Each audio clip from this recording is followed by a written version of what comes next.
Noreen and welcome to my kitchen. Seed packets. They're one of my favorite things in the whole world. Seed packets. Because the seed packets are what come after you look at the seed catalog. Now what you're looking at here is a selection of medicinal herb seeds and culinary herb seeds. Some of these you can use as edible herbs or salad greens, but I really want to concentrate this year on increasing my medicinal herbs in my garden, because I think that's really important to start educating ourselves on natural remedies, and herbs are very powerful medicine. So I want to show you some of the things that I got. I got wormwood. Now this is actually what they use to make absinthe. I don't know if you know what absinthe is, but absinthe is an alcoholic beverage. It's made from wormwood. Wormwood was once not allowed in this country. It had been banned because of the addictive properties of absinthe. But wormwood is excellent for expelling worms. It does what it says. Evening primrose. Now the reason I have this is because, as many of you may know, Rick has multiple sclerosis, and evening primrose has been found to be very effective in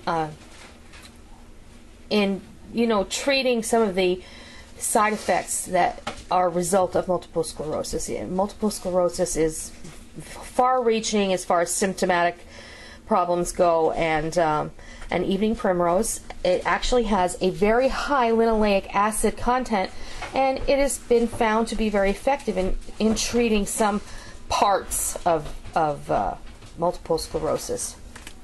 Another plant that has lots of linoleic acid is borage. Now last night on the Homestead Honey Hour we were talking about just that, the Mrs. Wolfe and I. Now not only is borage an excellent salad green, it has a cucumbery flavor, but it's an awesome companion plant that you can plant alongside of tomatoes, and it will actually repel certain borer worms like tobacco hornworms, or what we like to call tomato worms. They're those nasty, giant, green, ugly looking ones. So, because they actually like this a lot better than they like the tomato greens. So, sometimes it's better to plant, a bait plant than to have them eat your tomatoes. But in any case, this will actually repel it because they don't like the way the flower smells. And not that we can smell it, but you can eat the flowers and the greens on borage. So borage is another excellent one. Mugwort. I'm planting mugwort, and the reason that I am planting mugwort is because it is an excellent medicinal plant, and I have to actually do a little more research into that, but I know that I want to plant it. Toothache plant, and this actually is something that you can have in your garden. I'm sorry about that. It will actually alleviate certain pain associated with a toothache. So this is an excellent thing to have in your garden as well, because you can dehydrate all of these herbs and have them on hand for later. Milk thistle. And that's another one I will go into later in another video.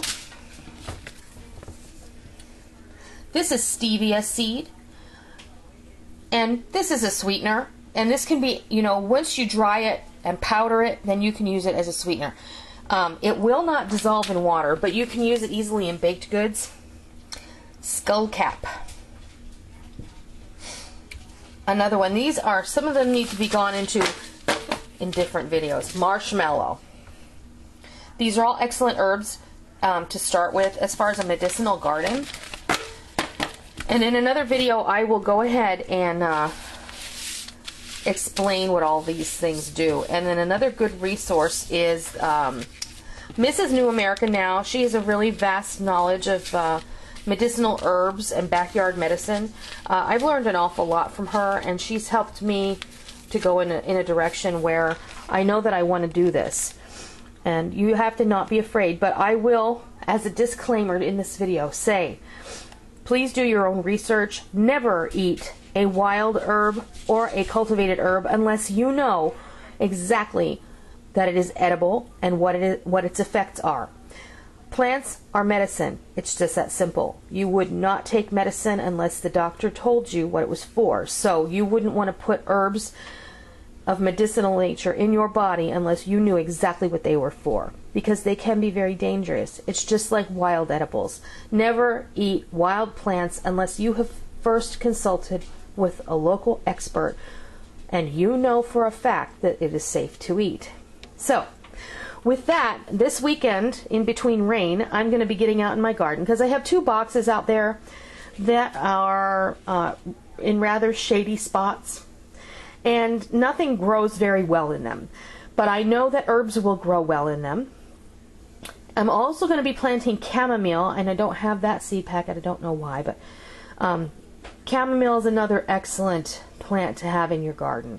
When you can walk outside, harvest your own herbs, make your own medicine, and feel better, I think that is a great, great reward to having a garden. And the other bonus, herbs are weeds. You know they're going to grow. You don't have to do a lot of cultivating or a lot of maintenance on them. You just throw the seeds in the ground and you make sure they have food and water, and they will reward you greatly. So that's all I have today. I will show you when I get those in the ground, and until next time, I'll see ya.